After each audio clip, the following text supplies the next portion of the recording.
being a team player and just trying to be efficient in the ways that you can be at the time. Everybody wants instant gratification. Everybody's so entitled to having what they want.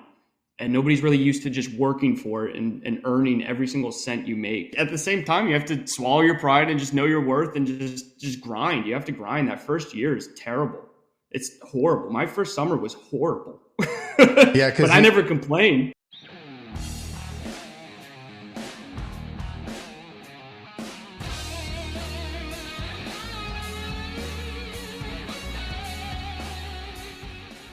Hola, what is up, everybody? Welcome back to the Reliable HVACR podcast. If you're watching this on YouTube, make sure you're subscribed, like, comment. If you're listening to this over on the podcast like Spotify, Apple Podcasts, Google Podcasts, wherever it is, it's a bit available on all platforms.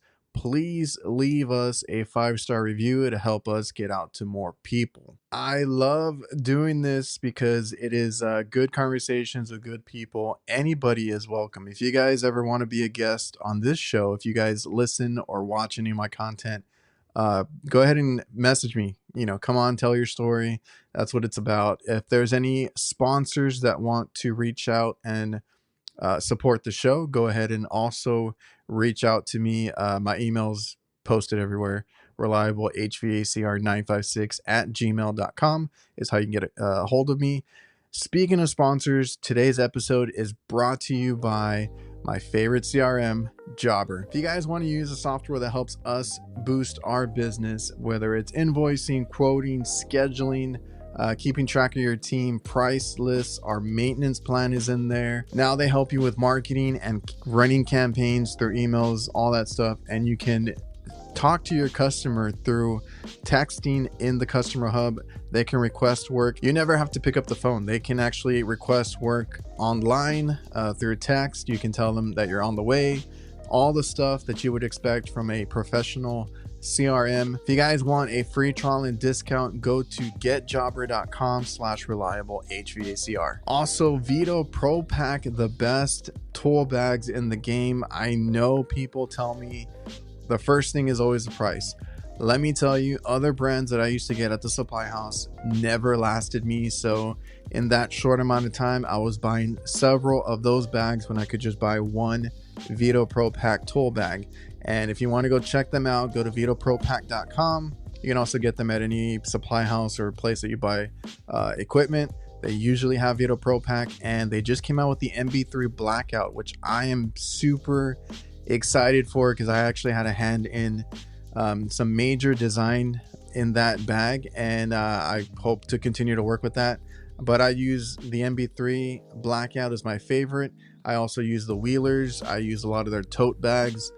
I even have something in my van that just holds bottles and miscellaneous things, and it's made by them too. They have a bag for every scenario, so you won't be disappointed. Go check out VETO Pro Pack. And if you go to their website, go to the customer profile, you'll find me in there. You can learn a little bit more about me, and you'll probably see a lot of these YouTubers and people on Instagram that you might watch in that section. And a big thanks to all the sponsors that make this show possible and moving forward. You'll hear more from Local HQ Marketing and DIVERSITECH throughout the show. And don't forget that I have another podcast / live stream every Thursday night, the HVAC Nights. You can find us on YouTube, Instagram, TikTok. It's me, Jake, and Curtis. You might know them already. And we just talk shop about our work week and life stuff. It gets crazy, it gets uncensored. It's a fun time. So come check us out live every Thursday on YouTube, and it's available on all podcast platforms later that week. If you ever want to keep up to date with anything that I use, whether it's tool recommendations, Camel City Mill socks have been really great for me, and the Huxley work pants. I have discounts for a lot of these things that I use. You can find them in my website, reliablehvacr.net. So like I said, tool link, recommendations, discounts. I got merch there. You can request stickers. I will have my arm sleeves up for sale soon, so make sure to keep an eye out there. And if you just remember to go to the website, you'll always keep up to date with everything. And really quick, I just want to invite you guys to our Discord. We made an HVAC Nights Discord server. You'll find it in the link below or on reliablehvacr.net, hvacnights.com. You can find it there. I'll leave a link. Everybody is welcome to join. I'm still learning it. If you guys know anything about Discord, help me out, help me learn, tell me what to add to it. And we can go from there. So stuff will be added as I figure it out. But, like I said, you can talk about your hobbies, sports, shop talk, anything in the HVAC world that you want to discuss or ask a question on, specific troubleshooting or help with things. I want to add like manuals and little codes and tips and tricks and stuff like that. I want all of that in that community. So go check out our Discord, join it today, and let's get some conversations going. On today's episode, we have Christian, also known as CBHVAC49, over on TikTok. I think he said he was going to be over on Instagram as well. So I'll make sure to leave all his links and stuff down in the description so you guys can go check him out. He's another tool person, very tidy van and stuff like that. A lot of great work. So I really enjoy seeing the younger generation doing really, or taking pride in their work, right? So go check him out. Great content, great guy. Finally got back from his honeymoon so he could, take the time to sit down and talk. And, I appreciate that. Really cool story about him getting into the trades and kind of what he's done to make himself different and stand out. Being like the first person to deal with R32 in his area up in New Jersey, and they made a whole big deal about it, but I'll let him explain it. So without further ado, enjoy the episode. An absolute pleasure to even be on this podcast, period. It's crazy because I've been watching your content since I even started HVAC, and all these other guys that I've been, talking to from social media and all that. It's just a mind-blowing experience. I never thought I'd be on your podcast. I've been watching it since you started it and your YouTube channel and everything. So it's crazy to see what you're doing. And I totally applaud the amount of work that you must put into this. It's wild. And, balancing work and the social media on top of it's definitely hard. And once I got my foot in the door, I have so much respect for the guys creating content. It's crazy. Yeah, I just tell people I don't know what sleep is anymore. That's just me. But I don't know how you do it. I've always had that issue, so it's not even like a new thing to me. It's like I always have to keep my mind busy. I don't know how to turn it off, and that's just I've had hobbies and things that keep me up. And now I just kind of focus all that energy into like the stuff here, the podcast and the channel and stuff. Because at the end of the day, it is like a hobby for you. It's fun for you, and it's a hobby. Same with me. I love it. Yeah, I just social media is crazy. I mean, you get to meet a lot of people. I just actually came back from a Denver trip. And I saw you were out there. Social media is the only reason I travel now. Honestly, I never got out of Texas at all. But I went out there for a jobber thing because you talk about social media, like all the guys. I'm in the room there, so I'm always like, how the hell do I end up in these situations, right? Because I'm in the room there. I'm from a small town in South Texas. Like there's not much out here. I get there and I'm in a room with guys that are like 100,000 followers, a couple 100,000 over here, 80,000.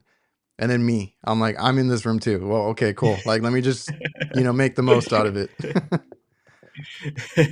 I don't think you understand how big of an impact you really make, because especially guys like me, younger guys starting out, like we're all watching you, all the other YouTube channels out there. It's great stuff. I love it. It's crazy. I'm kind of fangirling, to be honest. My HVAC geek I'm geeking out a little bit right now, but yeah, it's wild.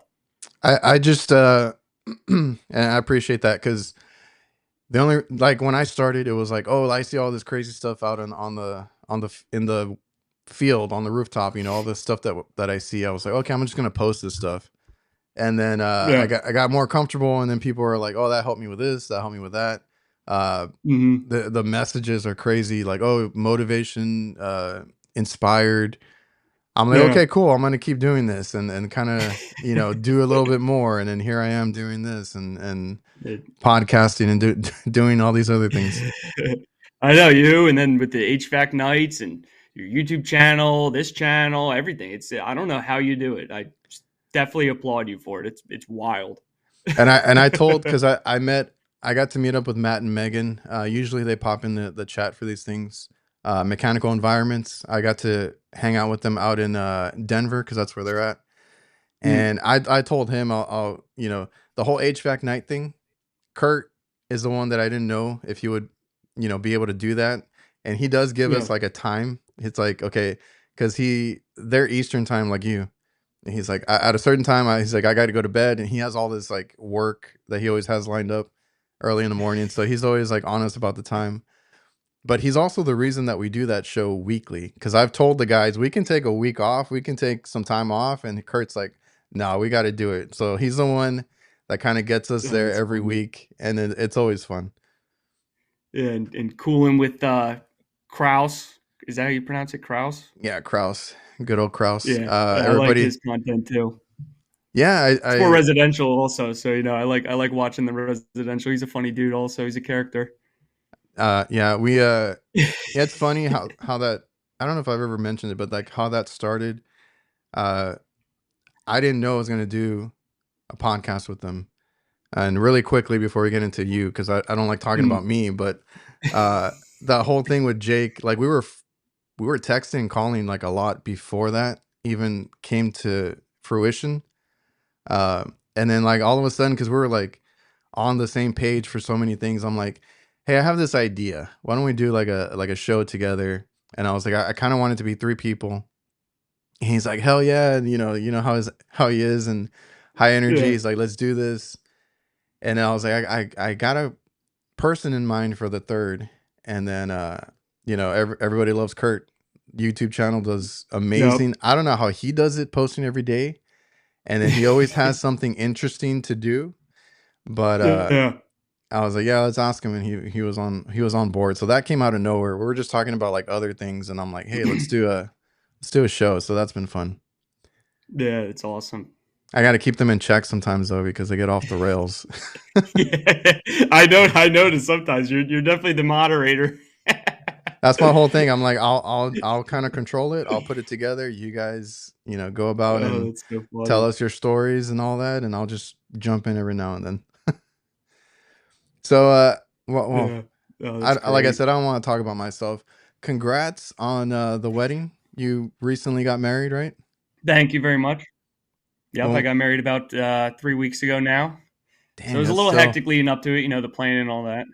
that's still So fresh. You yes, you got back from the now I honeymoon. could really focus. Yeah, I was in Jamaica. Oh, how was So it? that was fun. It was good. It was a lot of lounging, which I'm not really used to, but it was 5 days, so nice little break, a little reset, which is good for me. I don't really like taking vacations. I don't like doing nothing. You know what I mean? Like going to a resort. Like I've never been to a resort before. This is my first time, and lounging I don't do well with. Obviously, I don't do well with the sun either. So it was new for me, but it was great. It was relaxing. It was romantic. So no, I loved it. It's funny. I had to have a tech come into my room while I was gone too for my mini split. Really? Yeah. Well, it's so hot there. It's so humid. And I don't know, maybe my tech mind while I'm there, it's like, oh, this is my mini split. So I'm going to like bump it up while I'm gone to Oh, 70, thinking I don't really know why I cared, but I did. So then I bumped it up to 70. I left. I come back. All my walls are soaking wet. I got water draining down my wall. I just couldn't keep up with the humidity. Those units there, they got to keep them at like 60 degrees to just maintain dehumidifying. So yeah. it was just a wet mess when I got back. I'm like, I got to just leave it on 60 and forget about it. I don't know why I cared. I know. It's like you're on vacation. I know. Yeah. So how was Jamaica?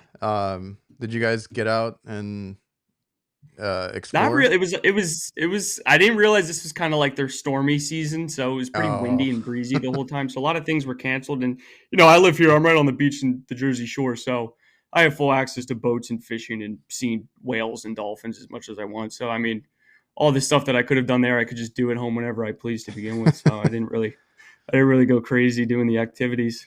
yeah. I'm like an hour or so from the beach here, so I'm like, if I ever want to take a vacation, I go there. Right? They can do a Yeah. lot of it. But I get you because I am the same way. I feel very weird when I don't have work, or even Yeah. like during slow season, I hate it. Like if I get a half day or a day off here and there, I was like, what is there to do? Like I gotta Yeah, work. I get anxious, and I feel like I feel like I need to earn that beer at the end of the day. You know what I mean? I don't like to just wake up and have a beer. I like to earn it. I know. So I it's just like I feel weird. I feel out of place. I feel uncomfortable when I'm on vacation. okay, that's exactly how I am. Cause like, well, I've gotten used to it a little more now because we have kids. So like we want the kids to, Hmm. take Yeah, vacations with exactly. us and spend some time. But I try to have like a little on and off switch. But like Hmm. I guess it bothers me more when I'm here like by myself. Like I said, if it slows down or anything like that, and or we get these days that, I don't have work, which happens, in the winter here because it doesn't get super cold. We don't have no heat. No heat. I'm sure you guys have a lot of different Yep. scenarios up there, but um I'm like, man, because I work for myself, and I'm like, man, I still get my check because I get paid weekly. Technically my dad's the owner, right? So I get a Hmm. paycheck every week, and I'm like, man, I'm not earning my paycheck here, like just sitting around. But I try to Yeah. find something to do, right? I'll figure out something or Yeah. catch up on paperwork, whatever it is. But Yep. I don't take days off either. It's weird.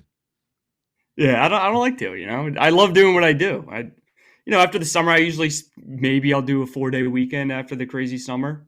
I'll do a Oh 4-day man. weekend and just chill out. But that's the most I'll do. This podcast is presented by Local. Local works tirelessly to help HVAC contractors rank higher on Google. They use an attack methodology to make sure that contractors dominate their local service areas and increase their market share and generate higher revenue. Reach out to Local at localhq.com/reliable.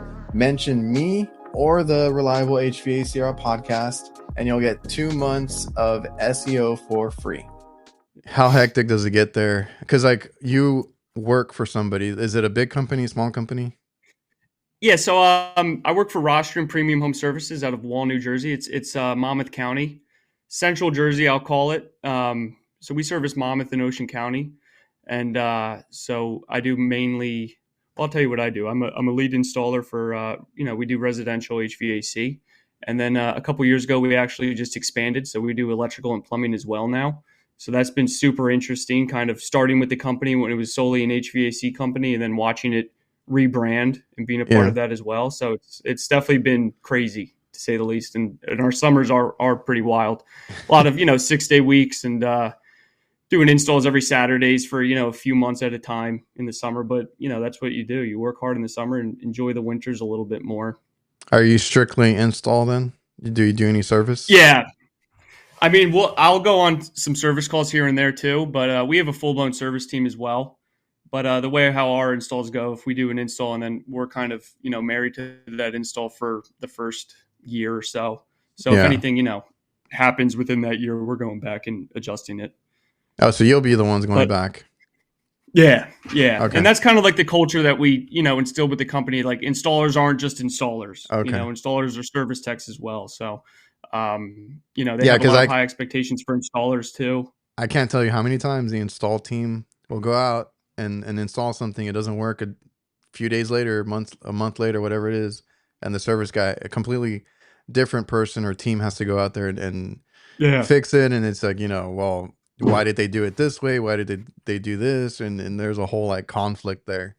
I yeah, think I think it's it's strange. cool and better when it's like the actual people that installed it that can also go back Yeah. if there's any issues or anything. I know, and I've even heard companies, they'll have their install team go install it, and then they'll have a service guy go over there and commission it. So it's like, Really? yeah, I've heard different companies that do that. A lot actually operate that Oh way, yeah, and that's have true. Yeah, that's true. It's which weird is because strange, which is cool though. I like how we're set up. Everybody's definitely at the level to be a very good service tech as well. It's just we're doing installs. I love installs. I love doing installs. I love doing good work and all that, transforming rooms and condensing units and making things look nice for the customers. I yeah. love installs, so at least while I'm young, that is. Yeah, man, you get to see obviously the before and after, the whole process going through it, and running your line sets, your all that stuff. I know you got all that fancy NAVAC equipment to help you out. Oh yeah, I love it. Yeah, the install tools I love. I just love every facet of an installation. I love the tools. I love doing the installs. I love commissioning them, taking statics, gas pressures, all those readings. Like we have a booklet that we get with every installation, and we have to fill out everything. So we're taking static pressures, we're taking gas pressures. Okay. This is all in the commissioning process. For the most part, we install Daikin fits, so they're similar to mini splits. So you just weigh in and go from there with the inverters. But we're still taking putting it in charge mode, getting it subcooled and all those measurements. So That was gonna be my it's next. a pretty lengthy process for commissioning. You could be done with an install at like 3:00 and think you're in good shape, but you're not getting out of there till 6 just because you're doing all these tests. Okay, I was gonna ask about the length of that, but like I was also gonna say, like, I hope. Well, some people do the whole checklist thing, and some people don't. You go out there and like you said, your gas might not be set right or anything like that, and it causes all these headaches like months later, especially when the seasons change and stuff like that. And it covers our ass too, so if something does happen along the line, it's like, well, I did my checklist, I did what I had to do, so if something comes up, it's normally something out of the ordinary. It's not really the installation fault, you know what I mean? No, because callbacks are the worst, and they're gonna blame you for everything. So you got to make sure exactly you do your either a checklist or whatever it is, and make sure you got that running. Because like even myself, like if I have maintenance right now, because it's getting cool, or for us it's cool. It's like 75 out, to where it doesn't like when it gets cold, we don't run our ACs as much, but like I still will run it to make sure after a maintenance, do all our checks, make sure the heaters are working, all that stuff, just in case. Because then, like a month later, they might call you like, "Hey, you were just out here, and now it's not working." Oh, I'm sorry, but how long have you been at that company? Is that the first company you've been at, or have you been? Yeah, so it's the first company I've been with. So I started doing this a little over 4 years ago. Similar to Nate, I actually watched your podcast. I was gonna say there's so many around COVID. There's so many people that are in that 3 to 4 year range, and I'm like, really? Because I would have sworn you guys have been doing it twice as long. yeah. No, so I started like right after COVID. I was actually still in college during COVID, so I started right after COVID. I just got out of my apprenticeship program. Were you okay in college? That was the COVID year. Yeah, I was still finishing up college. So how was that? Did you guys? Because some people here, at least on the trade school part, they were doing it remote. How was your college during that whole experience? Yeah, it went remote, and I did pretty well with online courses. It's pretty easy to do well in college when it's online and taking classes and tests online. So I probably had my highest GPA in my final semester from that. But was that trade college or was that something else? No, that was regular school. So I guess I'll just tell you how I started. So and I'm sure this will help anybody who's listening. I also want to thank DIVERSITECH. They simplify your work. They have everything a contractor needs to complete a job. That goes from equipment mounting, condensate, management, tools, maintenance chemicals, electrical components, indoor air quality, and much more. They have different branches under the same umbrella. More than likely, you're already using some of their products or tools. So go check out DIVERSITECH.com, and it's your one-stop shop for everything HVAC. So I went to school. I was playing hockey. So hockey was my life for all of my life, really. I didn't really have a childhood or high school life other than hockey. So hockey's all I cared about. I went the NCAA route, played college hockey. But I realized, at that point, I was more so delaying the inevitable of my hockey career, right? So I wanted to continue playing hockey, and the next step was going to college. So that's what everybody was doing. My teammates, everybody's committing, going to schools, playing hockey. So that's just what I had to do because that's all I was. I was a hockey player. I didn't know anything else. So I went to school with a major in business administration, which is fine. It's, it's a big umbrella major to have. You could do a lot with a business major. So I'm happy I went there for that. A lot of my buddies went for that, and I was trying to figure out what I wanted to go for. That's like the popular one. Yeah. Yeah, that's just the one that you really can't go wrong with, which I'm still happy I have a degree in. It's sure. Definitely doesn't hurt me, that's for sure. But I just something about college, like I love the process of going to class and doing my work and stuff like that. I'm very, type A, so I didn't have a problem at all with college itself. It's just more so the culture of it. And then I don't know. It was just, I was really in my head a lot of like, what am I going to do after this though? What am I going to do really?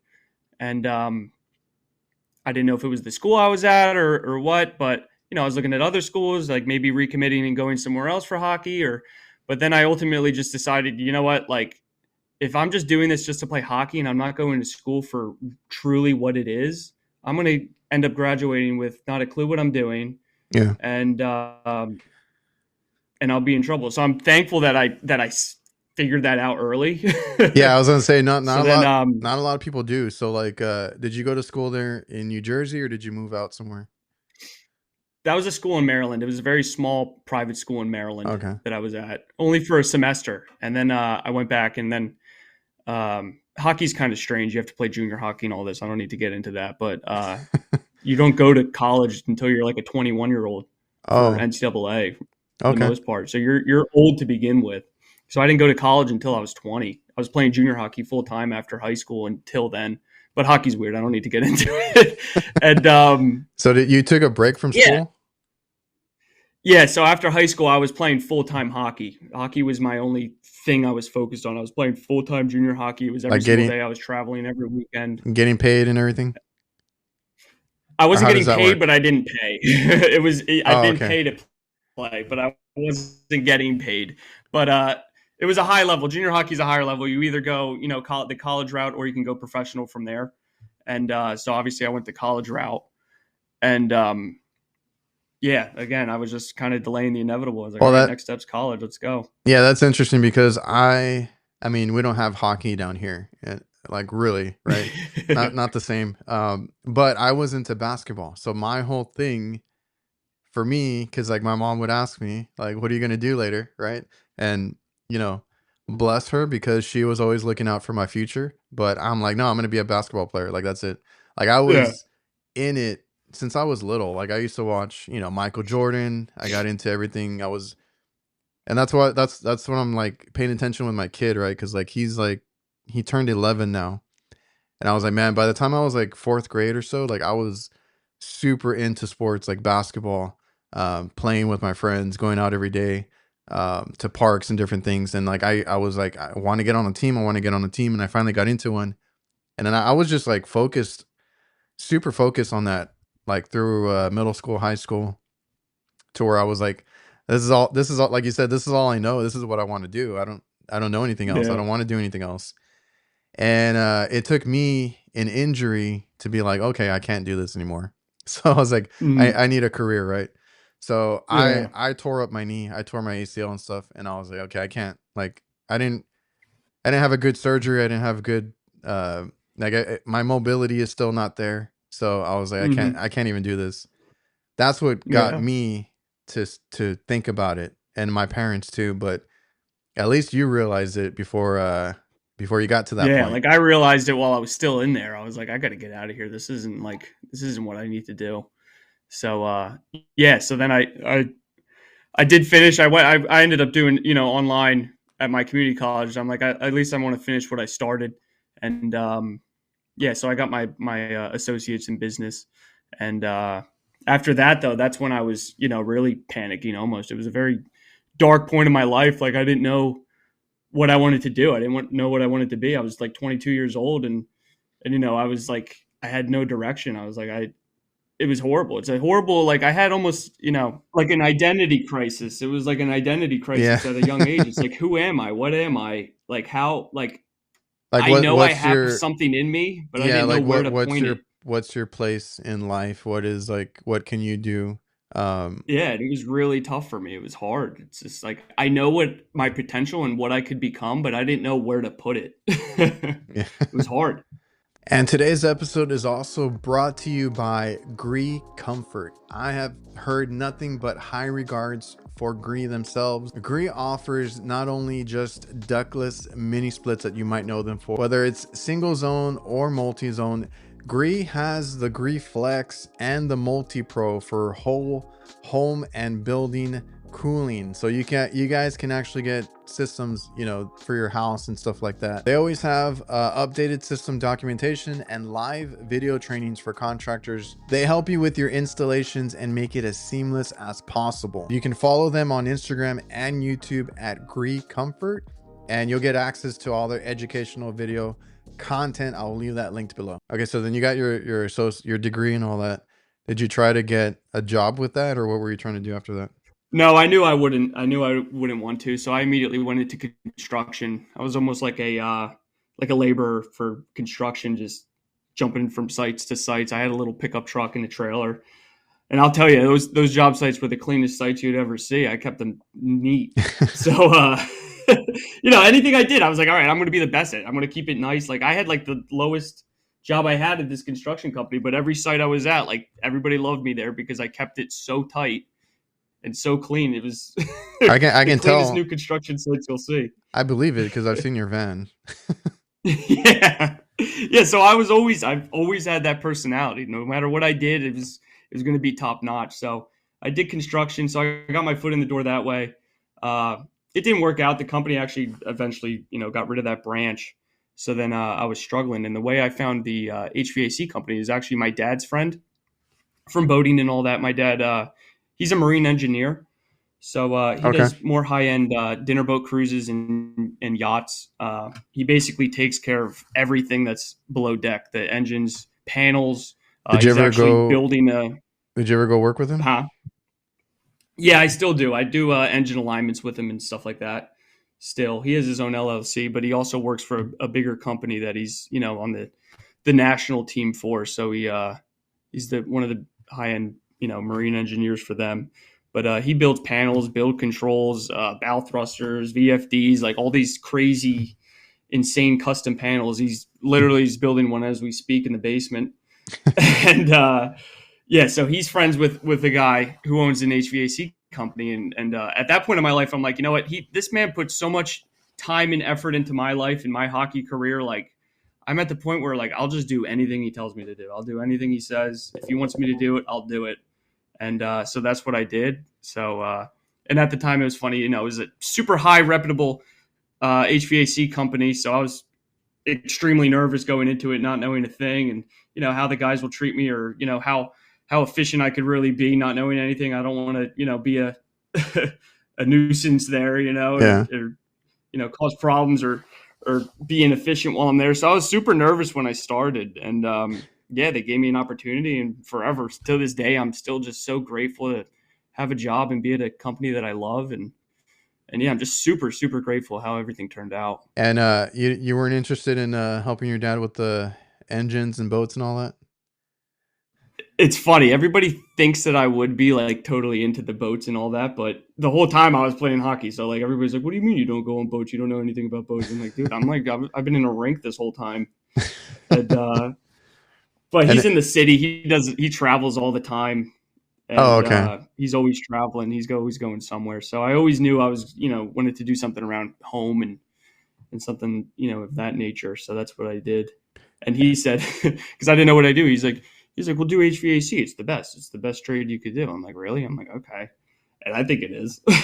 Okay. So he had that opinion about HVAC as well. Like, to go do that. Yeah, he does it. He does HVAC as well on the boats too. So it's funny, they do all Daikin VRV condensing units on the boats and all that. So he's designing that and setting it all up as well. So he knows a lot about HVAC too. Oh, so he does that for because like I've never been on a I right now thinking about it because I was talking to somebody else and they're like, oh, I'm gonna go on a cruise. I'm like, I've never been on one. I've never thought about the whole like HVAC side of like the boats and stuff.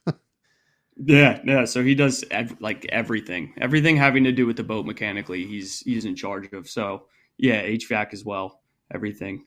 That's awesome. So it's pretty funny. Yeah, it's funny. So my first day, I'm going into work. I didn't have any tools. He's like, oh, you could just take my bag and just borrow one of my bags for the day. Meanwhile, I get my tool junkiness from him. So little did I know, I'm walking in my first day, green as can be, with a VETO tech pack, the OG, loaded with WEHA and Wera tools, Oh, completely green, not knowing a clue what I'm doing. I'm pulling up with a VETO backpack full of WeHa tools, like the nicest tools you have. They're just my dad's. I'm borrowing for the time being. And I'm sure all the other guys looking at me like, who the hell is this kid? Where do you get these tools from?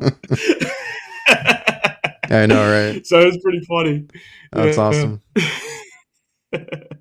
Yeah, so he's a tool junkie too. So it's funny. We had our relationship over hockey and everything, traveling together and driving me to tournaments, and it's amazing how life goes full circle, and now we have this to relate to, tools and HVAC and electric and stuff like that. We're always talking about. It's great. Yeah, it's funny. Was your dad into sports as well? Did he play hockey or anything? No, he never played hockey, but it's Okay. just I got into it and he Then was all in. he got into it. Yeah, man, Yeah. it's kind of like what I had with my dad. So I have two brothers, right? So like I was the one most like him, I guess. I used to watch like NBA with him, and we still kind of talk about like our teams and stuff. So I mean, I don't know, maybe that's why I got into basketball and all that, and I got super passionate about it. And then he was an electrician. I remember like all the weird hours he would work, and working at the Hmm. hospital, graveyard shift, all that kind of stuff. And then he got into food service, started his own company, and then like I came along, right? So like I've done a lot of the same stuff that he's done, and we kind of Yeah. I'm happy that we get along and everything. Like we're not at each other's throats or anything. My little brother that works with us, he's the one that we kind of conflict with sometimes, because he's very like OCD about things, and we're like, oh, just get it done. But Yeah. yeah, like I've been the one that's most like him, as far as like hobbies and all that, and it's been cool because like before, like I said, growing up watching sports with him, different things, and then now getting to work for him or work with him, and Yeah. I'm glad that we're like minded because we both like he's real passionate about work. It has to be done the right way, a certain way, and all of Hmm. my work ethic has been from him and how I um, kind of like do things. Like I research, I do a lot of this stuff because I would see him do that. If he didn't know something, he was going to figure it out and find the answer. So I've always had that mentality, and I got it from him, Yeah, exactly. Yep. and it's Yeah, really same cool. here. Yep. Yeah, he's definitely a huge influence on my HVAC career as well. It's funny. I'm on the phone with him like all the time throughout the day. He's like my 24/7 tech support. I could just call. I could call him about anything that I'm doing, in a residential aspect, and he knows everything. So I know I could just call him instead of bothering somebody else. I can call my dad. He's always going to pick up and Yeah, and he helps me with a lot of things. my dad doesn't do HVAC, but I will call him when I have like an electrical problem or something where I can't wrap my head around something. I'm Yep. like, "Hey, look, I need you to explain this to me because I don't know what the hell's going on." And even if he doesn't know the equipment, he can usually walk me through something, and I'm like, oh, okay, that's what it was. And I'm not a phone person. Like really, I don't like to be on the phone too much. So it's funny Hmm. because like I'll go visit them. Like they live close enough to where I can go over pretty often. But it's funny because like working for my dad, um, I have his obviously I have his ringtone on because like if it's usually for work. Yeah. But I hate hearing his ringtone because it's usually that I got to go out to a call like in the middle of the night or whatever it is. So I actually don't Yeah. like for him to call me. I have that oh Oh, that's man funny. like moment like oh man what does Yeah. he want? Oh, here we go. So you were really into hockey, really into sports. Did that are you kind of putting that energy into like HVAC and your work stuff? Like are you passionate or as passionate as you were, in hockey as you are in HVAC as you were in hockey?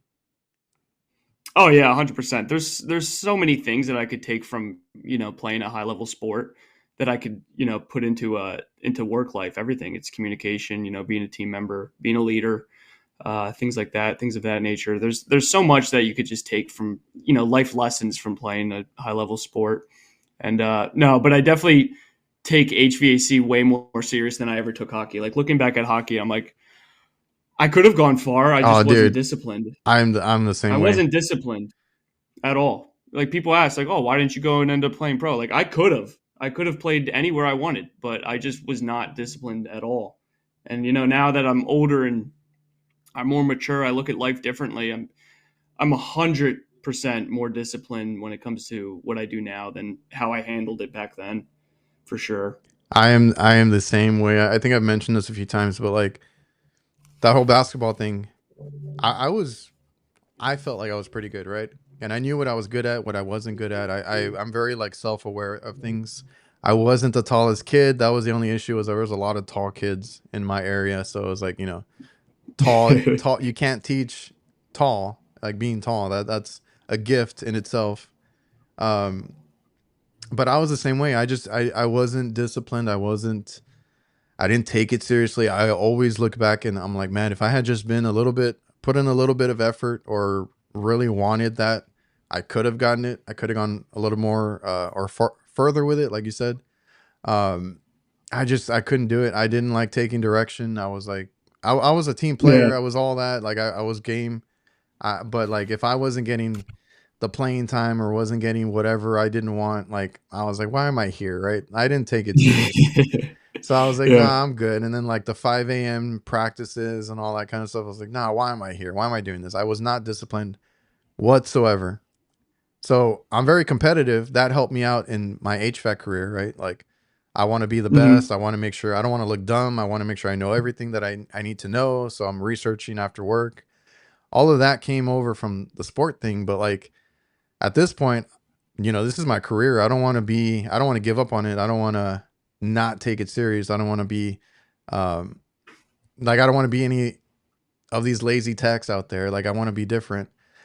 So I didn't take basketball serious, but I took HVAC serious, and that all the extra effort you put into it, Yeah. that's what's going to make you better. When I first started HVAC, I kind of treated it like I'm a rookie. You know what I mean? I knew my role.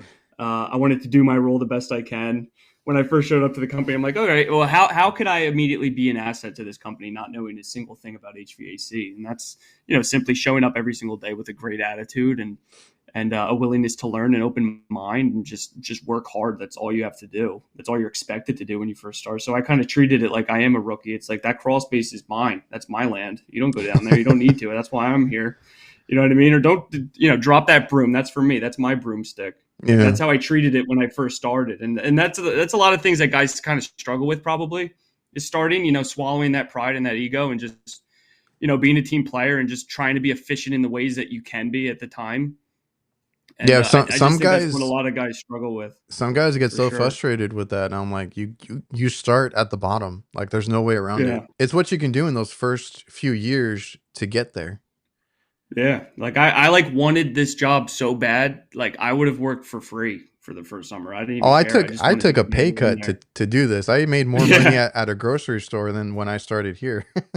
Oh, I did too. I made more money at Whole Foods before I Yeah. started. I did, but I would have done it for free. I just wanted to get in there and work. I'm like, just trust me. Just give me an opportunity, and like I won't give up. And I will be productive. I just wanted it so bad. And yeah, but that's I think the problem with like today's day and age. It's like instant. Everybody wants instant gratification. Everybody's so entitled to having what they want, and nobody's really used to just working for it and earning every single cent you make.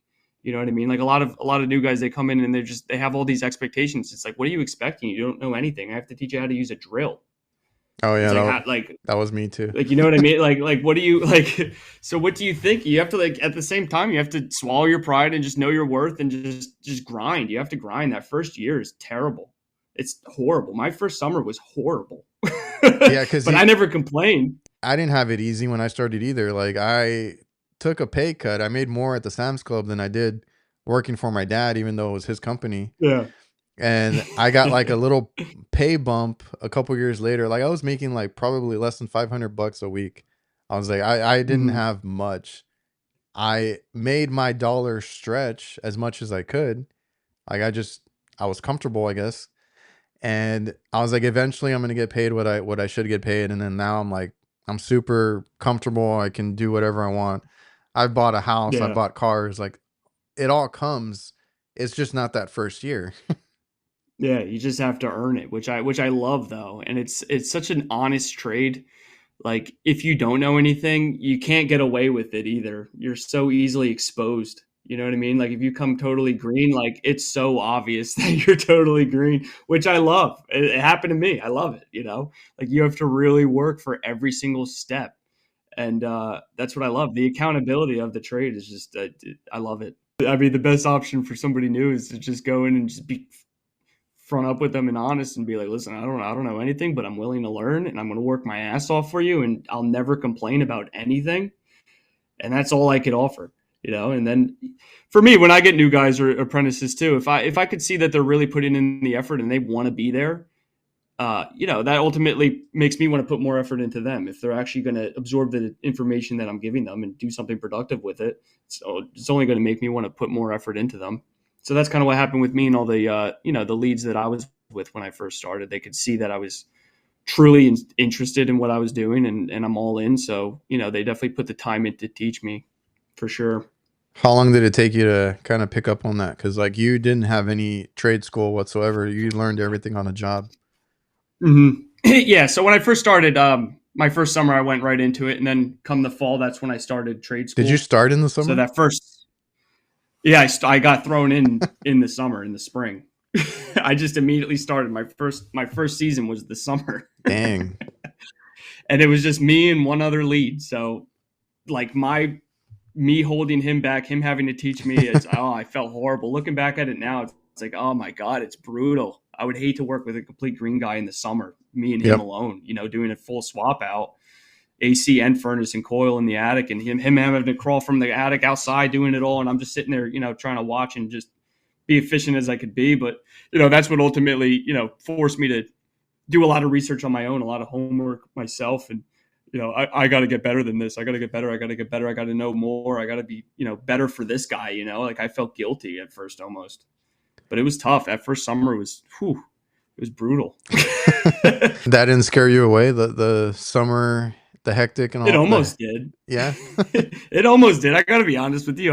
There was times where I'm like, I can't do this. I don't know. I can't, like, I'm not being helpful. Like this is taking us, like I'm working like 70-hour weeks because these installs are taking so long because it's basically one guy by himself, and I'm like helping, but I'm not helping as best as I could, you know.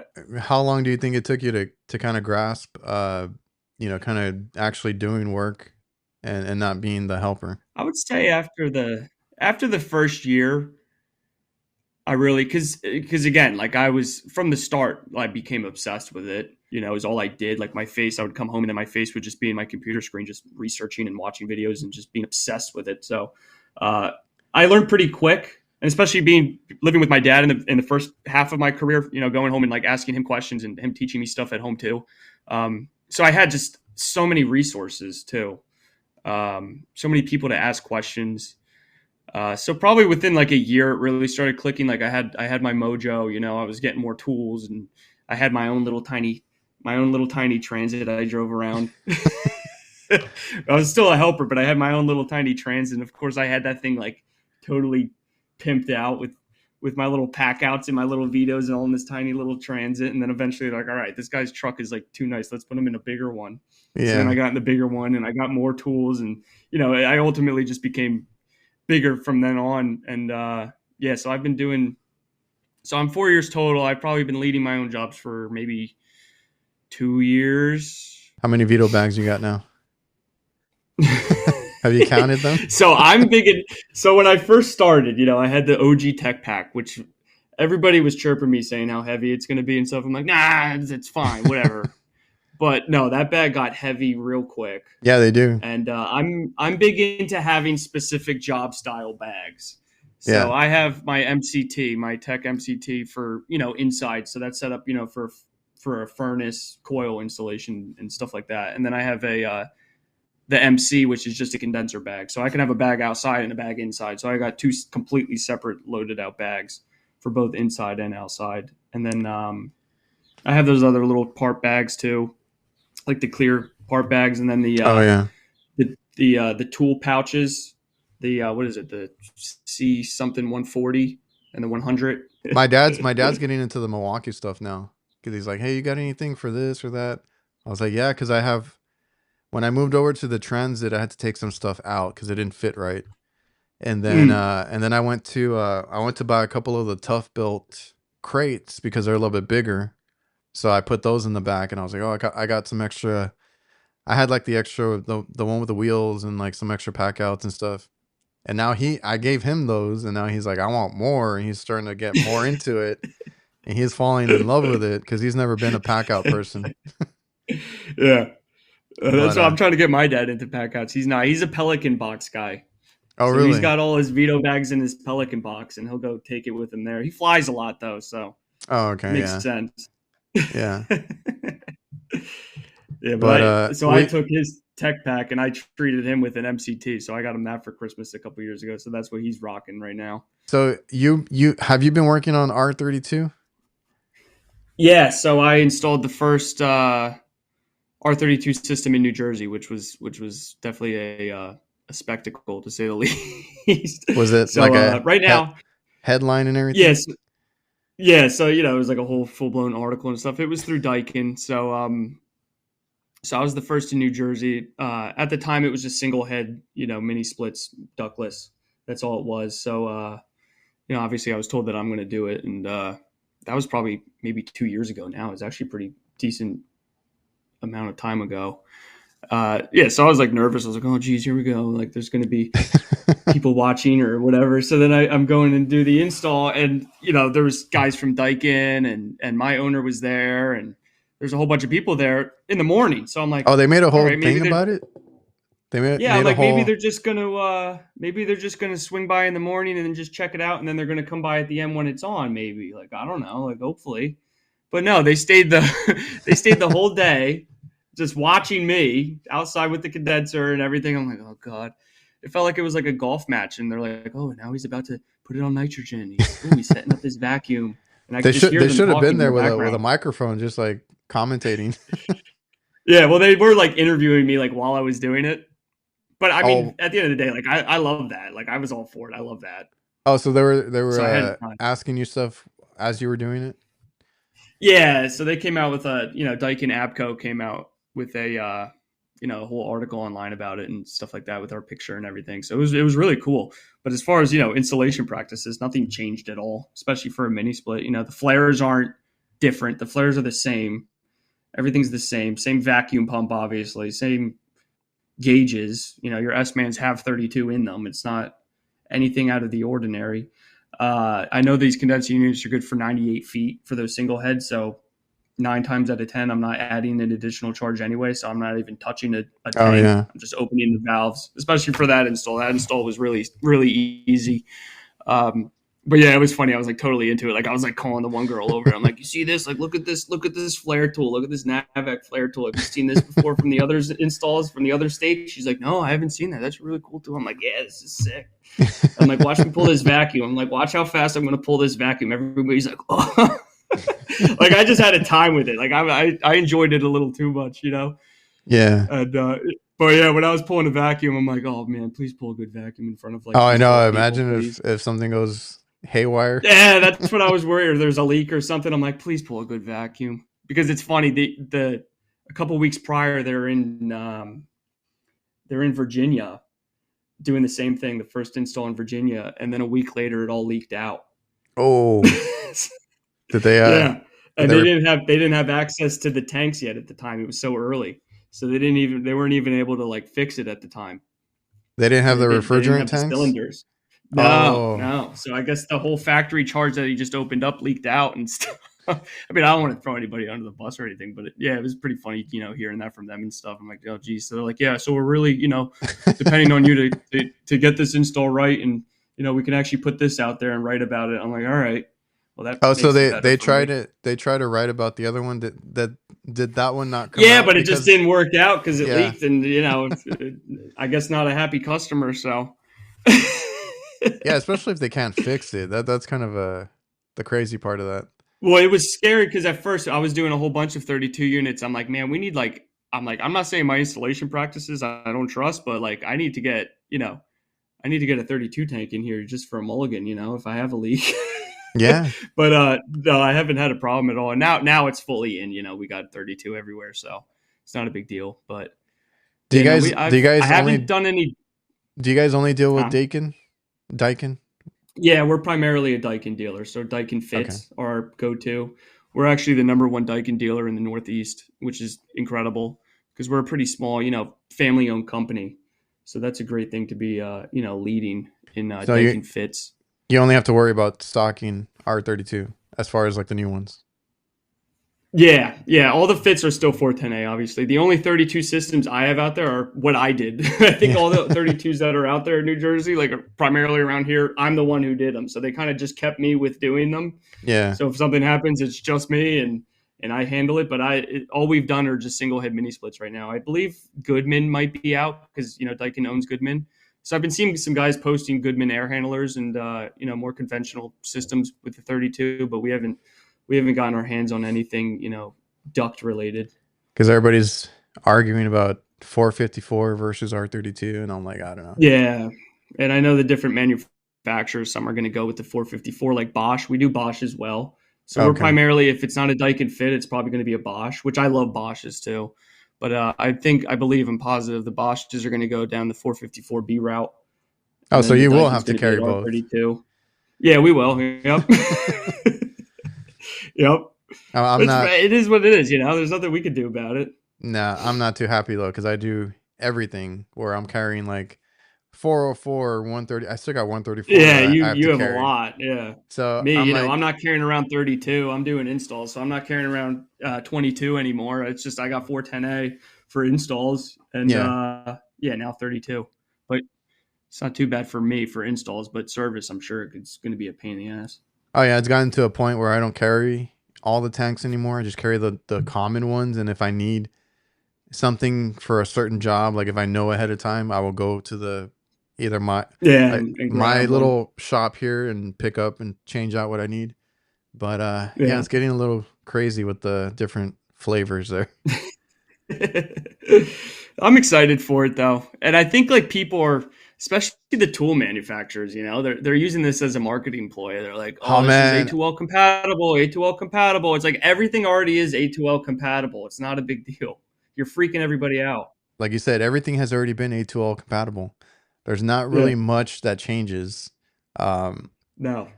Especially if you have like Field Piece and Navac and kind of the main brands. Those have been A2L compatible for the longest time. Yeah, exactly. It's funny. Like It's Navac's not, gonna. I love Navac too, but Navac's gonna come out. They're gonna have like A12 compatible on their like flare gun now. I was They're gonna just putting say it on everything they make now. I was gonna say some hand tools have the stupid A2L compatible sticker, and I'm like, this doesn't need that. Yeah, it's Or your crazy. Yeah, obviously, core removal tools. I've seen a lot of crazy stuff that has A2L compatible. Like, that doesn't matter.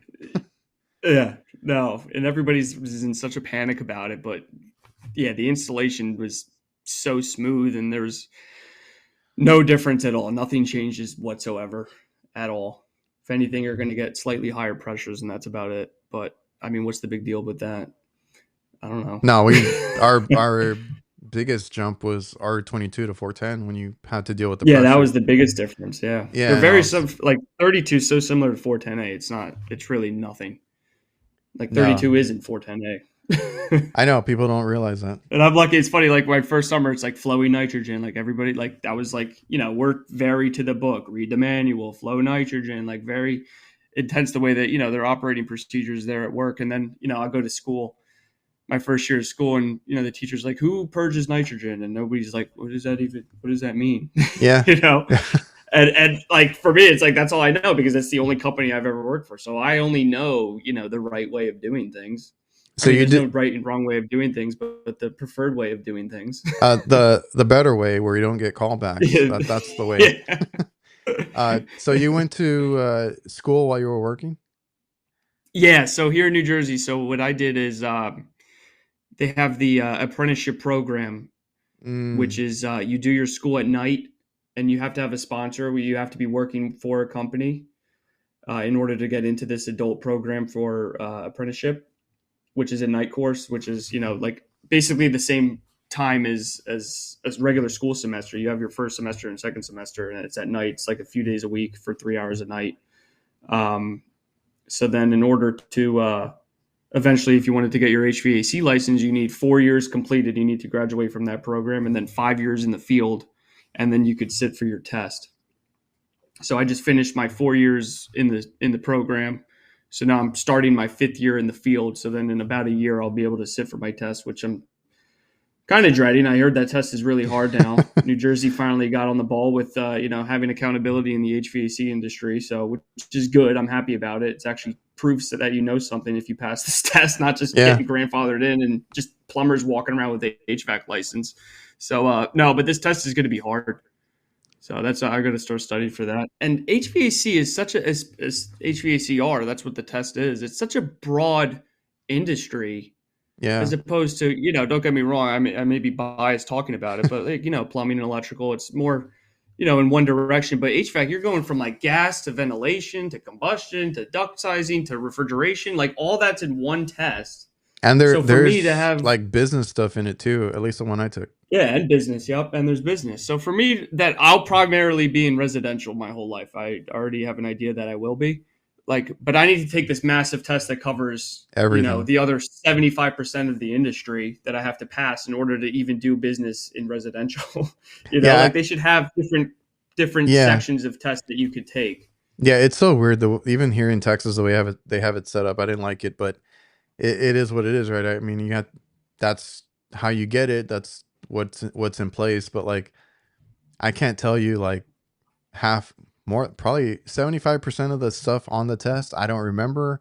I probably don't use in my own day-to-day world. Like I'm the same way. I specifically do this small light commercial kitchen refrigeration. Like that's not what the test was on. It was a lot of AC stuff that I'll never use and all that. Exactly. So like it's like, what can you do? Yeah. So who knows? Maybe down the road at some point they'll actually split that off and have them in different categories, but we'll see. I mean, sometimes it's good if you want to get like a broader license, but some people, like, I don't know, myself, like you said, you like what you do, you want to do that. Like myself, I knew I was only going to do kitchen stuff. That's why I only got my class B license, because I was like, I'm never going to do anything over 25 tons. I'm not getting into chiller work. I have no desire to do any of that. I want to do what I'm good at. And it's what basically what me and my dad do is kitchen stuff. So that's what I'm going to do.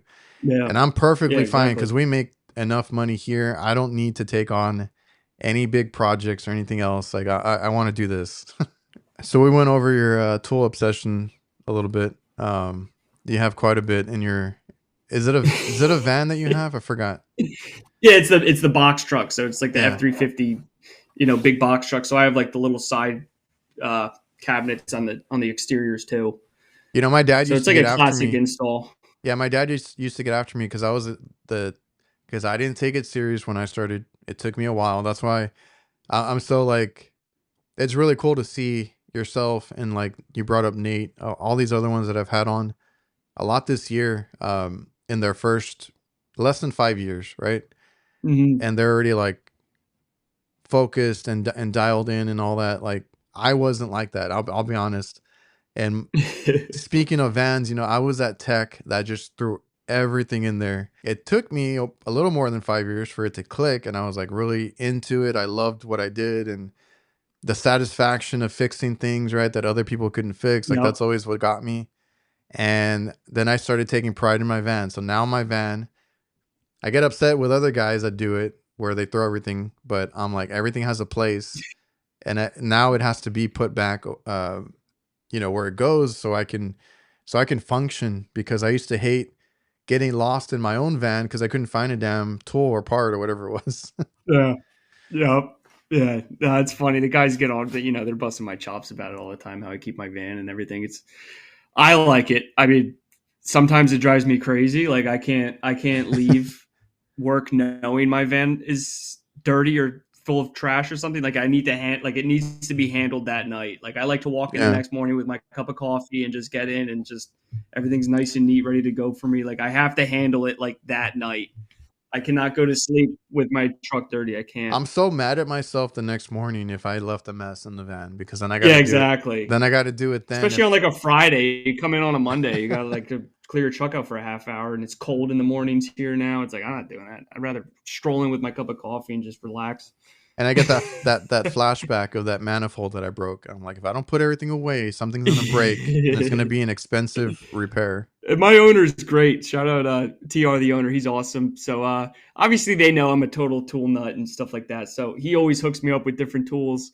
He knows I'm going to treat him like gold, keep him looking meticulous all the time. So it's really easy for him to, let me try out a new tool first before, he gets the rest of the guys. Then like the new NAVAC recovery machine and the NAVAC, like all the NAVAC stuff. Like he actually gets for me. Which one do you have? The NR7 or which one? I believe it's the NR7. It's the smaller one with it's like the box with the swivel handle. It's smaller. It's light. It's really small. How is it? I love it. I'm obsessed with it. I've been eyeing that one because I have the fill piece one. I had the G5 Twin, the Appion beforehand, which was fine too. It's great. But yeah, this one's like, it's so compact, so light. I love the swivel handle. It fits in like a lot of different smaller bags and stuff like that too. And it's super quiet. I like the purge feature on it too.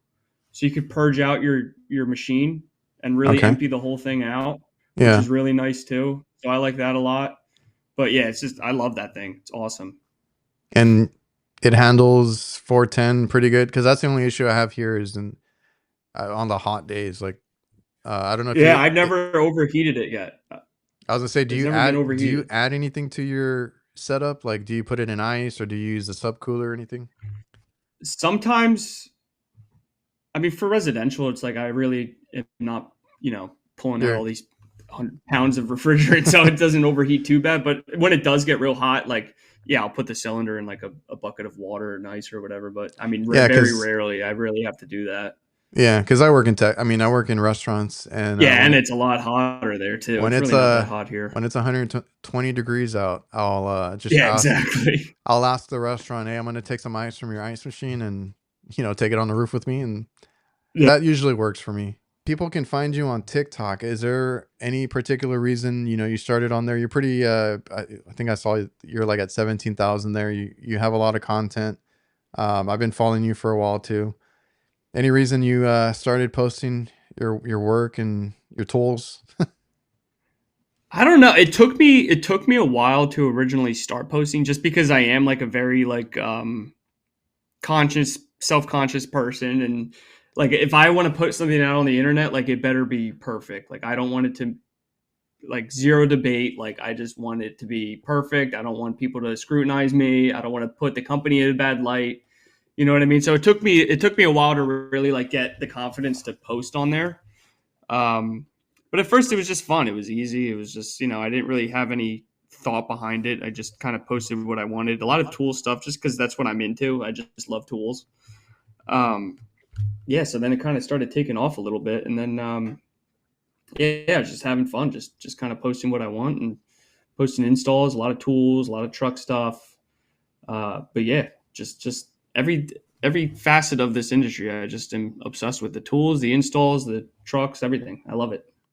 So that's kind of how I started. And it's funny, when you first followed me, I was like, oh my God, reliable HVACR, that's crazy. And then Mr.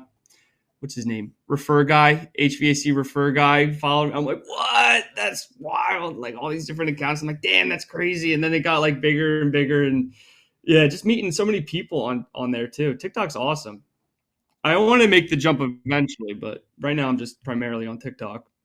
TikTok has a cool community, because, and I always tell people that there are different platforms and there are different people. Like not everybody is on all of them. Like some people are, but like you said, you're primarily on TikTok. So there's a group there that is usually just posting there. There's a bunch of them, like Blue Collar Built. He started the same time I started, so we've been friends since we both had like a couple hundred followers. And then he's he was so consistent with it, and he still is. Like he just took off. We started at the same time. We and him were friends like with 0 followers each. It was crazy. And then watching his account like blow up, I was like, oh my God, his account's great too. I talked to him recently. He'll probably be on the show soon, but I I remember seeing him. I learned that little trick from him where he lifts off the condenser panels Yeah, and yeah, all that. yeah. The bottom barrel cleaning. Yeah, and there's I love Casey, the uh man, what is this thing? Casey, that changed the condition. You know, the guy that Oh yeah. Buddy, the one CC that KCCC. Yeah, yeah. he's like the TikTok OG. He's been on there for a while. Yeah, I've always followed him. There's a bunch of them on there that are just, great at the TikTok stuff. Yeah. And I enjoy watching their stuff. And then there's guys on Instagram. I'm pretty sure you've seen, because you said you've watched YouTube and stuff. There's a YouTube community. It's all good. Oh yeah. It's really great now. Like everybody's pretty friendly with each other. There's not a lot of issues, and There's no beefs. it's you'd be surprised, but can talk about that off air. um, but there's a good community, and you can learn a lot. So like yourself saying, you research things afterwards. It could be a YouTube video, it could be anything, because there's a lot of resources. I always bring up HVAC school, AC service tech, and then Yep. I'm obsessed with their podcast too. and you can learn like how to do things, and then you can go and look up any of your favorite channels like HVACR videos, all the guys that are in the field, because then you'll see it applied in real world work scenarios. So that's cool. Yeah, actually, AC Service Tech. He's like 20 minutes south of me. That's where he's Dude, from. Craig is so And awesome. he's friends with he was friends with my instructor. So we had all his posters and books in our classroom and stuff, because that's where I was. I was in Ocean County. That's where he's from. So yeah, he's big down here. It's crazy. I feel like New Jersey HVAC is like popping off in terms of social media presence and stuff like that in New Jersey. It's Oh, crazy. Like I you got Subco. guys. Subco's across the street from us. Subco headquarters is across the Oh, street. really? NAVAC headquarters is 20 minutes north of me. And then we got Just the go. boys from First Choice, obviously. Yeah, I was gonna mention you got Jeff and Mike over there, and Joey, HVAC Combat. Yeah. All those guys do amazing work. So you should just go make the rounds with Navac and Subco over there. I know. Just show Subco's up. like right down the street from me. They're right Well, down the street. Yeah, NAVAC's in Shrewsbury, so they're like whatever. They're like 20 minutes away from me. So there's a lot going on in New Jersey HVAC. Speaking of Subco, you've had some inventions, talks with them. Are you working on anything to kind of submit to them? Yeah, so what I've told you previously is that yeah, so I had an invention. I put it in on their website. About a week later, I'm working and I get a phone call that says Sealed Units Parts Co. And I didn't think anything of it. I'm like, Sealed Units Parts Co. It didn't dawn on me that it was Subco. And then I pick up and she's like, "Hi, this is whoever from Subco." I'm like, "Oh my God, really?"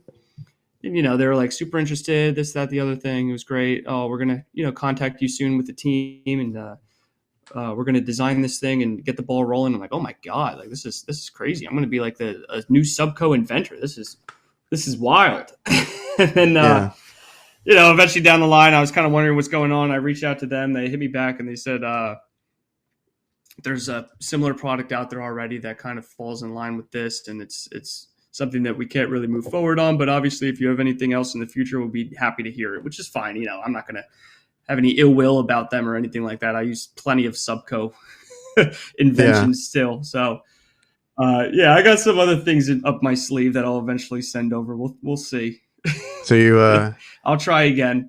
I'll keep going. Eventually, you'll see me out there with something. do you try. Do you like to tinker with stuff, or is it just like a creative thing, like you kind of coming up with these things?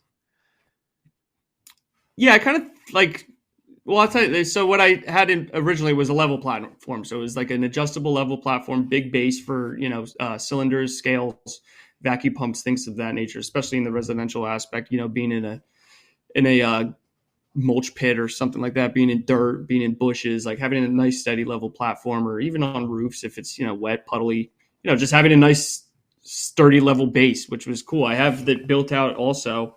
And I sent them videos and pictures of it, and they're totally into it. It's just there was something similar enough to it on Amazon to the point where they couldn't patent it, I guess. Yeah. Which is fine. I mean, it's not a big deal. But yeah, I have some other things in mind. I'll have to keep under secret for now.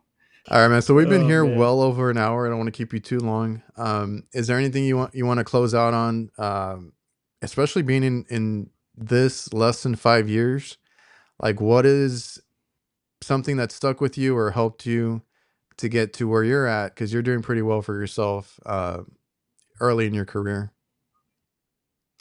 Yeah, I mean, the only thing that I really did is just, when you first start, you just have to work your ass off. You just have to prove to the company that you're here and you're really willing to learn and you want to be here, and you're fully invested. Not only, it could be financially when it comes to tools and all that, but also emotionally. Like you really are paying attention and you really want to take something from this. And that's the only thing you could offer when you first start. And then, the longer you get into it, and if it's something that you truly do want to get into and become great at, it just takes a lot of discipline, a lot of research. I've had days where I'm working all day and I come home and I find myself just zoned out on my computer, just reading, and drive my wife crazy a little bit sometimes. But I just get so wrapped up, so invested. Sometimes it's good to be obsessed with what you do.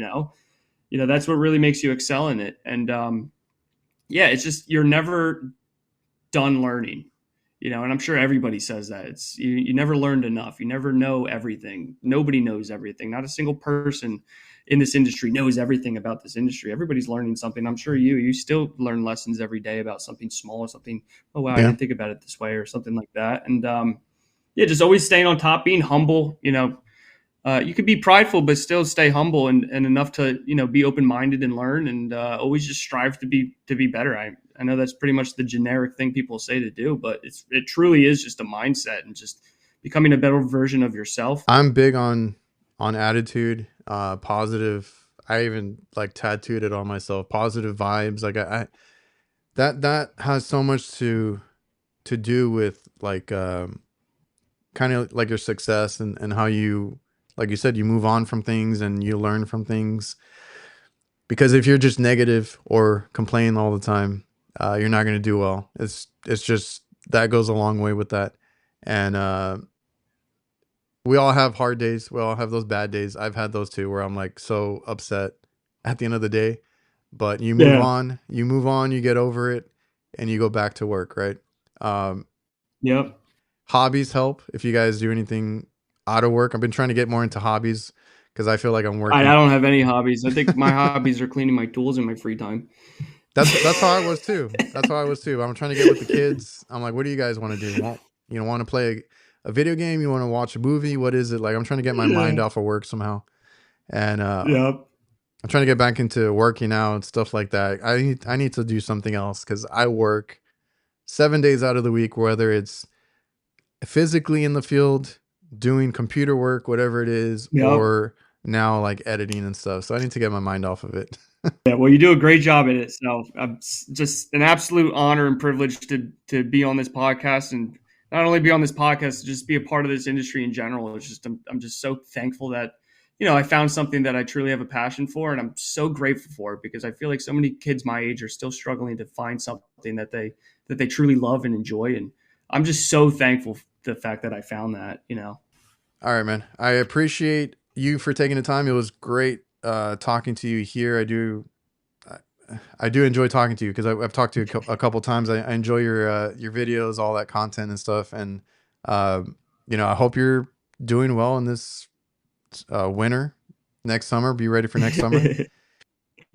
Oh yeah, for sure. Congrats again on getting married and all that. Yes, thank you very much. I appreciate it. I appreciate you having me on. It took a minute to finally schedule this thing, but That's how it I goes. appreciate it. That's It all worked out. I'm happy. No, that's how it goes, man. But yeah, everybody watching and listening, I appreciate you guys for tuning in, and we'll see you guys next time. Yeah, thank you.